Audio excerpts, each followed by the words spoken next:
बिस्मिल्लाहिर्रहमानिर्रहीम। आज हम डिस्कस कर रहे हैं class 10 mathematics chapter number 2 exercise 2.1। Exercise 2.1 में कल हमने क्वेश्चन नंबर 1 किया था जो कि डिस्क्रिमिनेंट पे था। आज हम क्वेश्चन नंबर 2 और क्वेश्चन नंबर 3 दोनों डिस्कस करते हैं। क्वेश्चन नंबर 2 है examine the nature of roots of the following equation. ये तीन इक्वेशन हमें गिवन है और हमने इन तीनों इक्वेशन के रूट्स का नेचर फाइंड करना है कि इस इक्वेशन के रूट्स का नेचर कैसे होगा। वो कल मैंने डिस्कस किया था कि वो हम डिस्क्रिमिनेंट पे कर सकते हैं। अगर डिस्क्रिमिनेंट ज़ीरो आ जाए तो नेचर ऑफ रूट कैसे होगा, अगर ग्रेटर देन ज़ीरो आ जाए, अगर लेस देन ज़ीरो आ जाए। तो ये तीन क्वेश्चन हैं। क्वेश्चन नंबर 1 में मैं करता हूँ और क्वेश्चन नंबर 2 आप लोगों का असाइनमेंट है, वो आप लोग करेंगे। तो क्वेश्चन नंबर 1 मुझे गिवन है 3x² - 5x + 1 = 0। अब देखिए, अगर इसको मैं कंपेयर कर दूं स्टैंडर्ड फॉर्म के साथ जो कि ax² + bx + c = 0 है, तो x² का कोएफिशिएंट क्या है यहाँ पे 3, तो हमारे पास a की वैल्यू है 3, x का कोएफिशिएंट b है, यहाँ पे x का कोएफिशिएंट -5 है तो b की जगह है -5 और c की जगह है 1। तो हमारे पास a b और c की वैल्यू आ गए। अब नेचर ऑफ रूट हम फाइंड करते हैं डिस्क्रिमिनेंट के बुनियाद पे। तो मैंने लिख दिया कि डिस्क्रिमिनेंट जो कि बराबर होता है b² - 4ac। तो इसकी जगह मैंने वैल्यू पुट की है, b की जगह है -5 तो -5 का स्क्वायर बन जाएगा, -4, a की वैल्यू है 3, c की वैल्यू है 1। तो माइनस का स्क्वायर तो माइनस से प्लस आएगा, ख़त्म हो जाएगा, इससे आएगा 25 -4 या 12, 12 ज़रबे 1 12, तो 25 - 12 तो इससे आएगा 13। अब चूंकि डिस्क्रिमिनेंट ग्रेटर देन 0 आ गया लेकिन परफेक्ट स्क्वायर नहीं है, 13 परफेक्ट स्क्वायर नहीं है। जब डिस्क्रिमिनेंट ग्रेटर देन 0 हो और परफेक्ट स्क्वायर ना हो तो उस इक्वेशन का नेचर ऑफ रूट जो होगा, so roots of the given equation will be unequal। तो इस इक्वेशन के रूट्स अनइक्वल होंगे क्योंकि परफेक्ट स्क्वायर नहीं है b² - 4ac की वैल्यू, तो इर्रेशनल होंगे।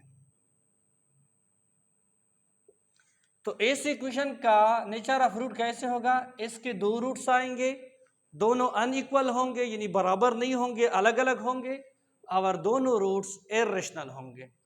तो ये दो आप लोग ट्राई कर लें। अब क्वेश्चन नंबर 3 क्या है? क्वेश्चन नंबर 3 है for what value of k। इन इक्वेशन में हमें एक वेरिएबल गिवन है, k गिवन है, एक पैरामीटर है k। For what value of k यानी k को हम कौन सी वैल्यू दे दे, the roots of the following equation are equal, ताकि इन इक्वेशन का रूट्स इक्वल आ जाए। हमें तीन क्वेश्चन गिवन है, इन तीन इक्वेशन के लिए हमने k के लिए एक ऐसी वैल्यू फाइंड करनी है जिसके जब वो हम पुट कर दे तो इस इक्वेशन के रूट्स इक्वल आएंगे। अब देखिए, एक मैं करता हूँ, बाकी दो आप लोग करेंगे। तो क्वेश्चन नंबर 1 जो हमें गिवन है, क्वेश्चन नंबर 1 में करता हूँ गिवन इक्वेशन। क्वेश्चन नंबर 1 हमें गिवन है x² + kx + 9 = 0। अब a b और c की वैल्यू फाइंड करने के लिए हम इसको कंपेयर करेंगे स्टैंडर्ड फॉर्म के साथ, जो कि क्वाड्रेटिक इक्वेशन का जो स्टैंडर्ड फॉर्म है ax² + bx + c। तो x² का कोएफिशिएंट a है, यहाँ पे x² का कोएफिशिएंट 1 तो a की जगह 1, x का कोएफिशिएंट b, यहाँ पे x का कोएफिशिएंट k तो b की जगह k, और कांस्टेंट जो है वो c है, यहाँ पे 9 है तो c की जगह 9। अब यहाँ पे इक्वल रूट्स वो मांगते हैं, तो रूट्स कब इक्वल होंगे, एक क्वाड्रेटिक इक्वेशन के रूट्स कब इक्वल होंगे? हमने डिस्कस किया था कि अगर किसी क्वाड्रेटिक इक्वेशन का डिस्क्रिमिनेंट 0 हो तो उसके रूट्स इक्वल होंगे। तो इसलिए मैंने लिखा है for equal roots we know that discriminant is equal to 0। अब अगर रूट्स इक्वल हैं तो डिस्क्रिमिनेंट जरूर 0 होंगे, तो इसके लिए डिस्क्रिमिनेंट मैंने 0 के बराबर पुट किया। अब डिस्क्रिमिनेंट क्या होता है, वो होता है b² - 4ac। तो b² - 4ac 0 के बराबर होगा क्योंकि वो इक्वल रूट मांगते हैं। तो फिर मैंने वैल्यू पुट की जो यहाँ पे मैंने निकाली थी, तो b की जगह है k, तो k स्क्वायर माइनस 4, a की जगह 1, c की जगह 9, k square is equal to k square minus इनकी मल्टीप्लिकेशन से 36 आएगा 36, तो k square minus 36 is equal to 0। अब मैं इनको यहाँ पे लिखता हूँ, k square minus 36 is equal to 0। हमने फॉरवर्ड वैल्यू ऑफ k, हमने k फाइंड करना है, तो 36 को हमने इधर शिफ्ट किया तो माइनस है प्लस हो गया। अब k से हमने स्क्वायर को खत्म करना है तो स्क्वायर रूट लेंगे, टेकिंग स्क्वायर रूट, तो मैंने स्क्वायर रूट लिया दोनों साइड का, स्क्वायर और स्क्वायर रूट आपस में कैंसल, तो k की वैल्यू आ गई 36 का स्क्वायर रूट प्लस माइनस 6, लिहाजा k की वैल्यू आ गई plus minus 6। So if we put k is equal to plus minus 6, अगर इस इक्वेशन में हम k की जगह प्लस 6 पुट कर दे या माइनस 6 पुट कर दे, then the roots of this equation must be equal, तो फिर इस इक्वेशन के रूट्स इक्वल होंगे। यहाँ तक क्वेश्चन तो बेटा खत्म हो गया, लेकिन अब मैं वेरिफिकेशन करता हूँ ताकि आपको समझ आ जाए।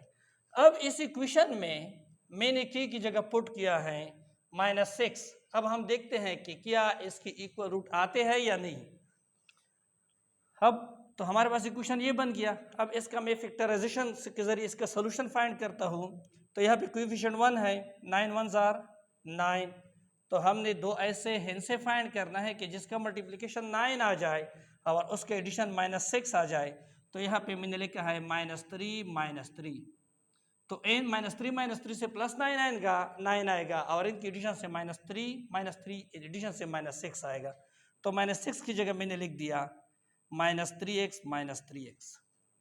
अब ये इक्वेशन मैंने इसी फॉर्म में कन्वर्ट किया। अब इन दोनों में क्या कॉमन है, x -3, इन दोनों में क्या कॉमन है, -3 कॉमन है, तो -3 कॉमन लिया, x minus into plus -3 3s are 9 is equal to 0। अब फिर देखें इन दोनों में कॉमन है x -3, तो x -3 मैंने कॉमन लिया, तो क्या रह गया, यहाँ पे x, यहाँ पे ये कॉमन है तो -3।